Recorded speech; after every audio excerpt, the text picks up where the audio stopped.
album Cats and Dogs on September 27th.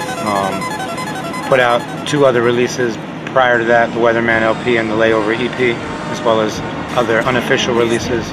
Yeah, the mixtape and DJ Ski Tape and I Don't Need Love EP and just a lot of different things, production as well. So I would say for the people who know about what I do, it's dope to have somebody who, sometimes it's dope, well, for me as a fan especially, to put other people up on shit, things that people don't necessarily know about through commercial radio or television. It's always nice to be like, yo, check this out, to put somebody up on something new. It almost gives you the feeling that it's your creation, and I do that a lot too as a fan. So I think it's dope when people know, the immediate records, but then I think it's dope when people know about the stuff that goes under the table as well.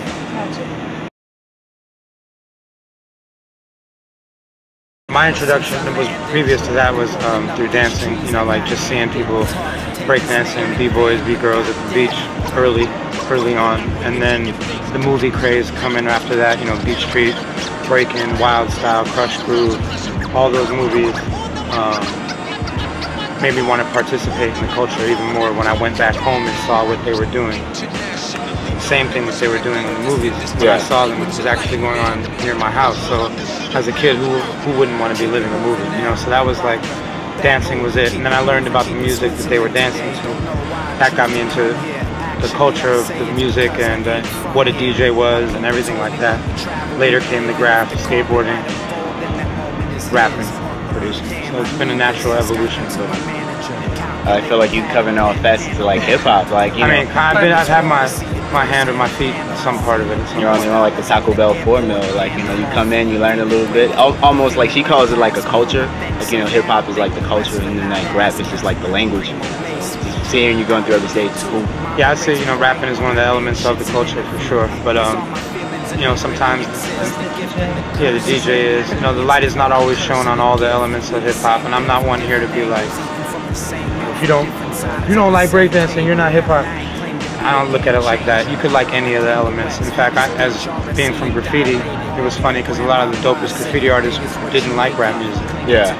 They were into heavy metal or punk music or reggae or whatever else they were into. So they were part of the hip hop culture, whether they liked it or not. So it's interesting how it all comes together. I don't know, you hit me with a new quasar. Like I figured everybody that tagged was like, buku like hip hop. Nah. So you went solo. The Weatherman LP was your first album that you spit on because you did your beat tapes as well. Yep. And where did the weather theme come from? That's just kind of like going against the stereotypes of Los Angeles. It's supposed to be all palm trees and sunshine and gangster rap, but the truth is, I'm underground, and where I'm from, it doesn't get sunny till 3 or 4 in the afternoon, if at all, by Venice Beach. Kind of like representing the unsung side of Los Angeles, not the type that you think of when you hear about California rap. In your new album, Cats and Dogs, which I got to listen to today a few times. Dude, that beat was sick. Like that little, and Raekwon and Razzcasser. Anytime you and ALC meet up, I'm just like, yeah.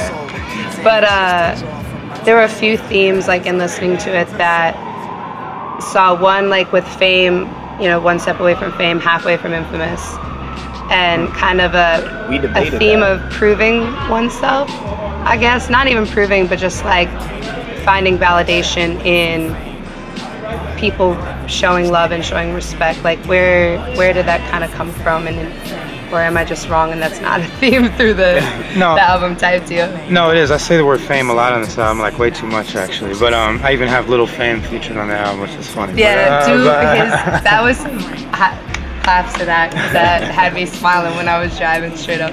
No, but my career is an interesting thing, some people, they know a lot about what I do, others really don't. And I don't blame anybody for that. I mean, I've been thinking about it a lot, and I've been bringing up this point. It's like, it's safe to. Do you like Radiohead? Yeah. That's the biggest, the one behind the camera is the biggest Radiohead fan. So name me all the members of Radiohead. Tom York, Ed Selway, Phil Selway, the She's a music Greenwood. brothers, and I was close.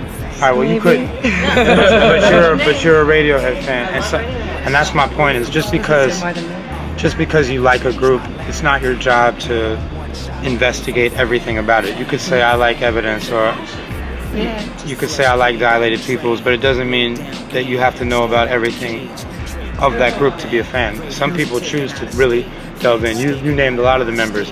My dad would smack me if I could. He might be angry at me right now. But that's my point. That's how some people really choose to look at a lot of things I do, and others kind of just pay attention when it comes around. And I'm not mad at either. So that's just how my life is kind of set up with my career. I could be famous in my setting at a show, something based around hip hop, and then I can go other places and just be anonymous, you know. So I said I'm halfway to famous, halfway away from infamous. You know, it's like I said that earlier. I win. Boom. Yeah. We totally debated that or whatever. But I like how you, boom, your DMs you still that I'm gonna look away. That was fresh.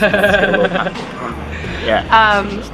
Another theme, which I think actually Mike is maybe in a better position to talk about, was from the Weatherman LP through now, talking about like your mother's passing, especially on, I mean, I Don't Need Love, level, like, and he explained it better to me about. I was just like, you know, like most times, like my mother and my father passed like 9 weeks apart from each other. So then I bumped into an old girlfriend from high school. We still really started vibing, and she wanted to connect, and it was hard for her to understand that like I really didn't want to make that bond with anybody else. It's like you're referring to I Don't Need Love. Yeah. So I was just like, man, you know, like it's too new for me to like bury that old wound, and I don't want to start up something and like hurt myself. Yeah. So it's just like extra heavy.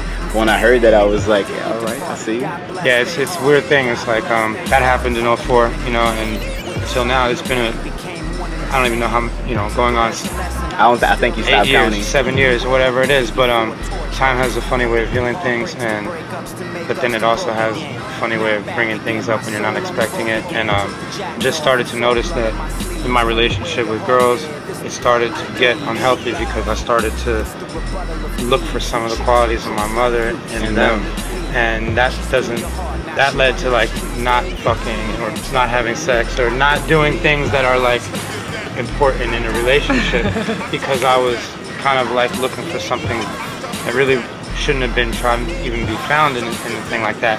So then it started having repercussions, and it's just that I'm trying to just talk about it in that song a little bit.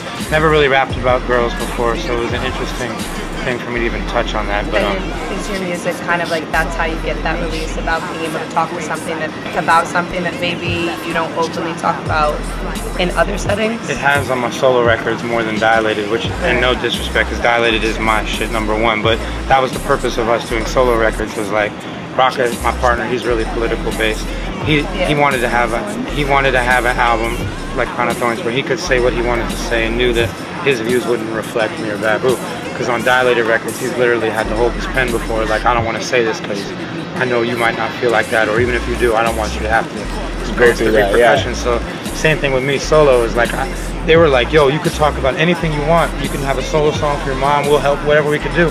It just didn't fit, you know what I mean? So having a solo album has been more of that, like more just ways for me to talk about things, outlets that might not make the cut on a Dilated record, and that's great. So when we go back to a Dilated, I won't be like, fuck, I'm mad that I have to do Dilated and I couldn't say what I wanted to say. It's like I'm allowed to now. Like how you say with Radiohead, like in terms of what is that? Damn it, Erasing. Erasing. The whole album was just like Tom York on his own, trying to express like Tom York ideas with kind of like the same Radiohead sound that you heard, but just expanding on that as a person. It didn't fit. Yeah. Well, you know, God salute him for trying, or maybe it will fit later. No, that's saying it didn't quite fit in Radiohead albums. But but the it album did on its so own was it a great dope. album? Yeah. Okay, so then that's even doper. You know what I'm saying? But that kind of thing, and I think that's what's going to make our next Dilated record really good, is the fact that you might have got to learn about me as a person, him as a person. We come back, it's not just 3 guys, it's more like the individual identities. Yeah, he's still big up in the name. Yeah. What made you choose Rhyme Sayers? Paid the most money. I was about to say that.